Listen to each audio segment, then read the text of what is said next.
Olá, pessoal. Seja bem-vindo, seja bem-vinda ao nosso curso de matemática do grupo pré-vestibular. Iniciamos então hoje com a nossa aula 1.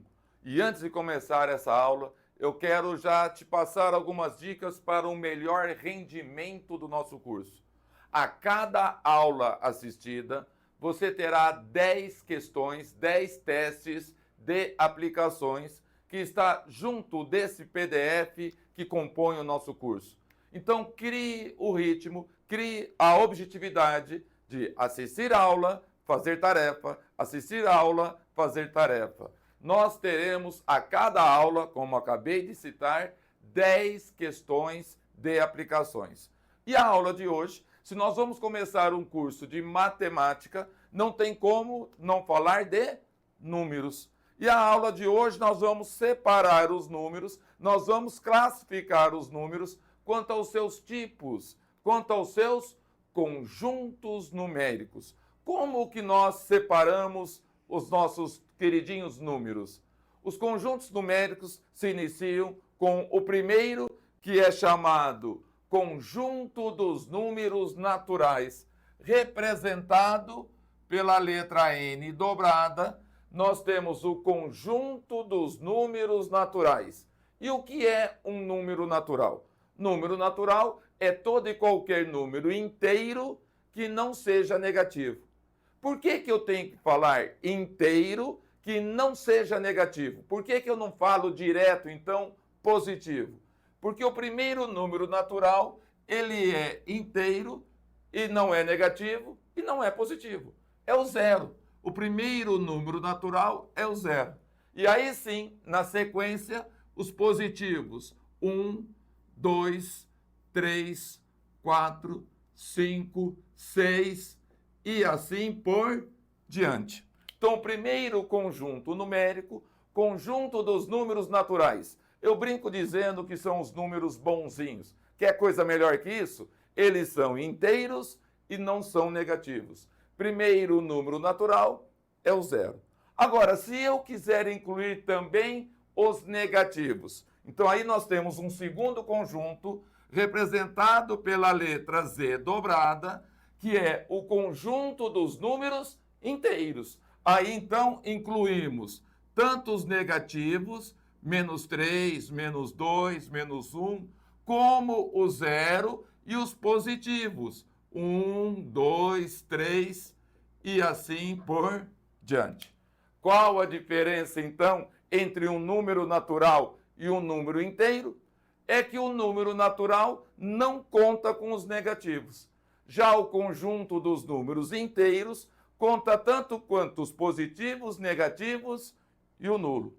Mas nem sempre as contas são exatas. Aí aparece o terceiro conjunto, representado pela letra Q dobrada, que é o conjunto dos números racionais. E eu gostaria de fazer uma observação, de chamar a atenção para um detalhe. Número racional é todo e qualquer número que você pode expressar na forma de uma fração. Cuidado! Tem um detalhezinho a mais, entre dois números inteiros. Então, preste atenção nisso. Número racional é todo aquele que você pode expressar na forma de uma fração, tudo bem? Mas tem que ser entre dois números inteiros. Fiz alguma restrição quanto a sinal? Não. Então, pode ser negativo, como, por exemplo, o menos 3/4. Pode ser positivo, como, por exemplo, o meio. Como, por exemplo, o 2/3. Então, todo e qualquer número que você pode expressar na forma de uma fração entre dois inteiros é um número racional. Observações. Primeira delas, se eu colocar o número 6, apenas isso, 6, 6, 6, é um número racional? Então, vamos pensar. Para ser chamado de racional, tem que ser colocado, pode ser colocado, na forma de uma fração entre dois inteiros. Você consegue colocar o número 6 na forma de uma fração entre dois inteiros? Facinho.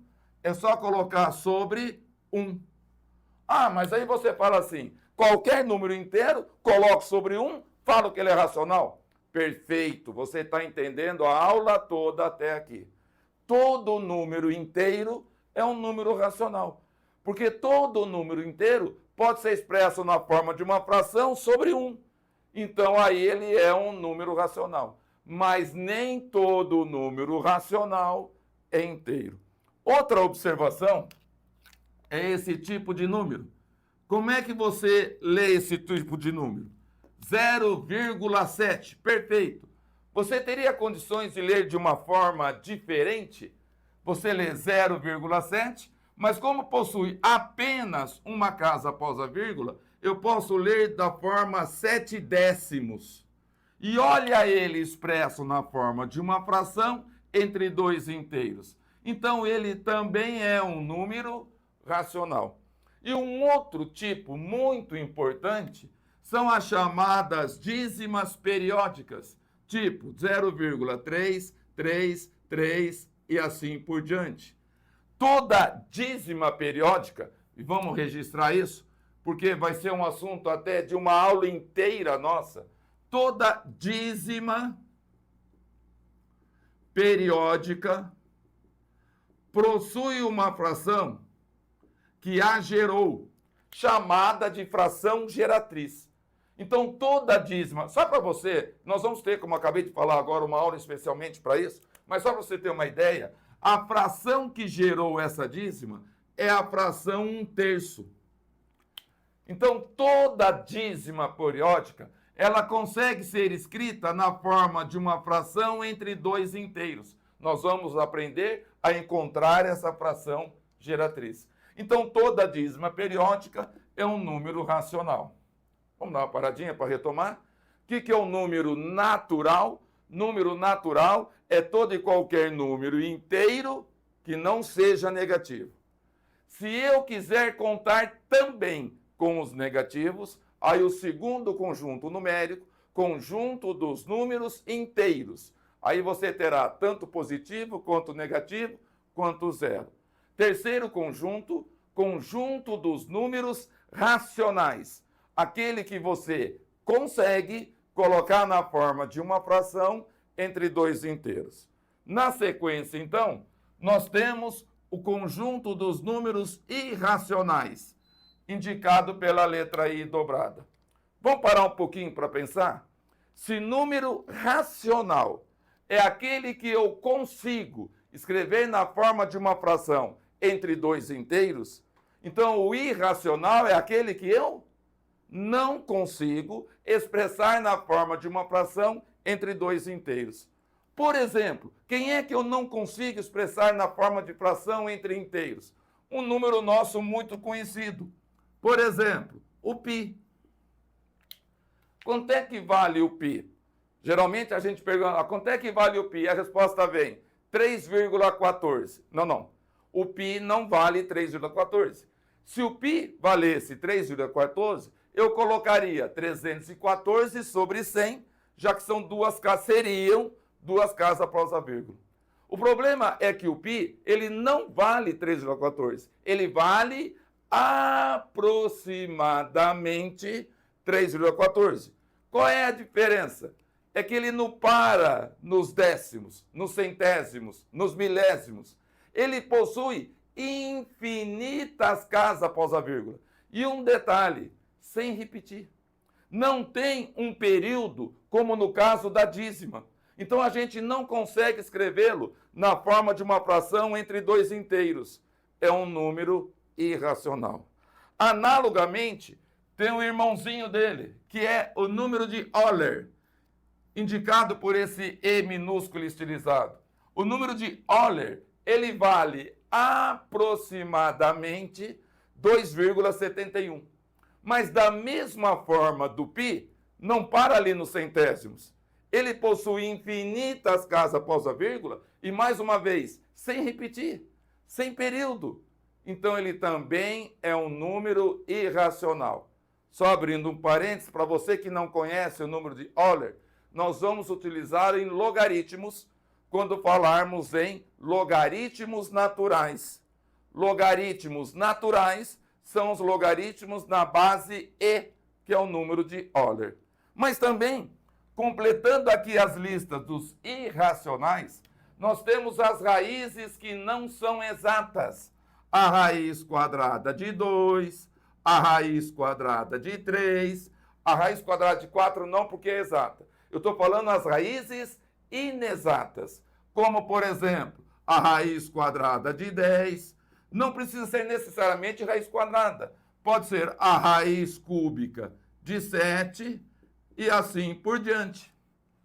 Todas as raízes inexatas, elas possuem infinitas casas após a vírgula. Aliás, até para a gente lembrar, é interessante isso. Quanto é que vale a raiz de 2? A raiz de 2 vale aproximadamente 1,4. E a raiz de 3? Aproximadamente 1,7. E a raiz de 10? Aproximadamente 3,2.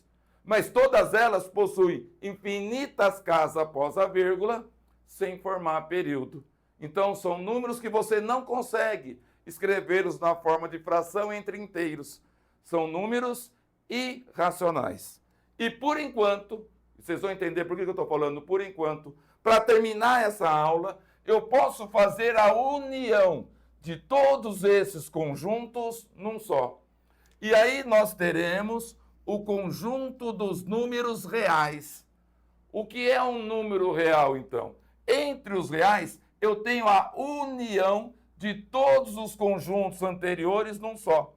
Eu tenho o inteiro e negativo, eu tenho o zero, eu tenho o inteiro e positivo, eu tenho a fração aparente meio, eu tenho a dízima periódica, eu tenho o π, eu tenho a raiz inexata, ou seja, eu tenho a união de todos os anteriores num único elemento.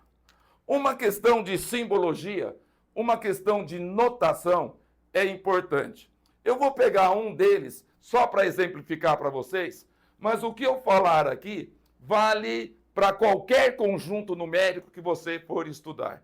Por exemplo, se você tem, eu vou pegar os inteiros, indicado pela letra Z.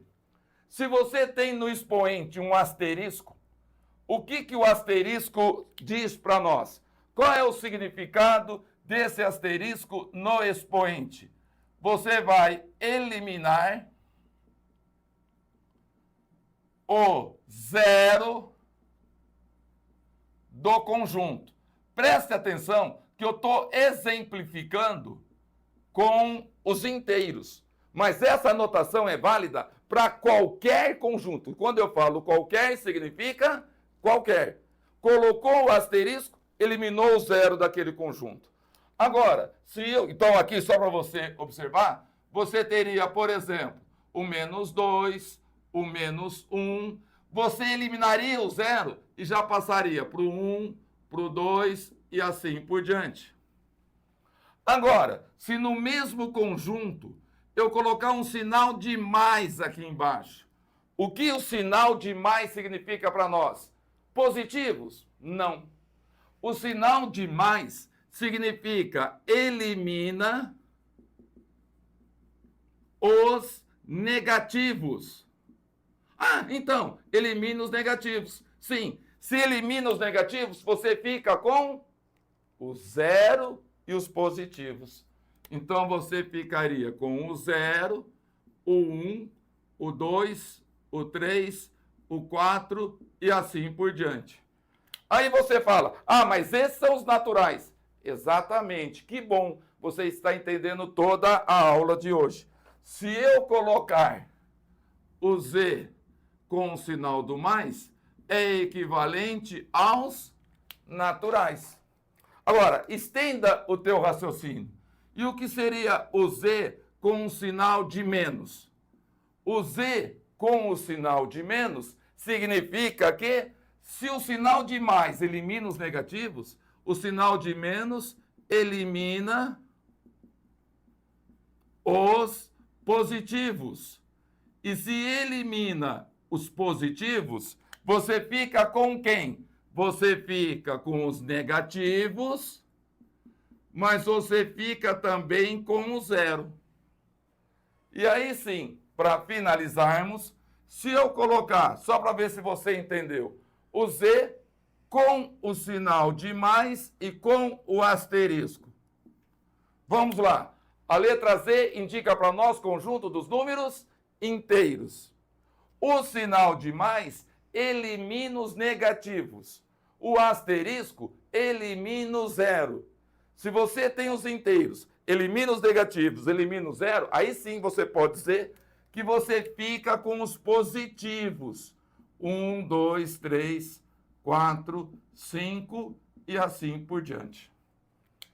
Então, observe que essa anotação do asterisco, sinal de mais, sinal de menos, eu exemplifiquei com os inteiros. Mas eles são válidas, essas notações são válidas para qualquer conjunto. O asterisco vai eliminar o zero, o sinal de mais vai eliminar os negativos, o menos elimina os positivos e o zero, ou o asterisco com o sinal de mais, elimina os negativos e o zero fica com os positivos. Tudo bem? Então essa só foi o início, foi a nossa primeira aula. Parece simples, mas daqui sairão 10 questões que está no nosso PDF para você aplicar. Todas elas dos nossos principais vestibulares. Até a aula 2.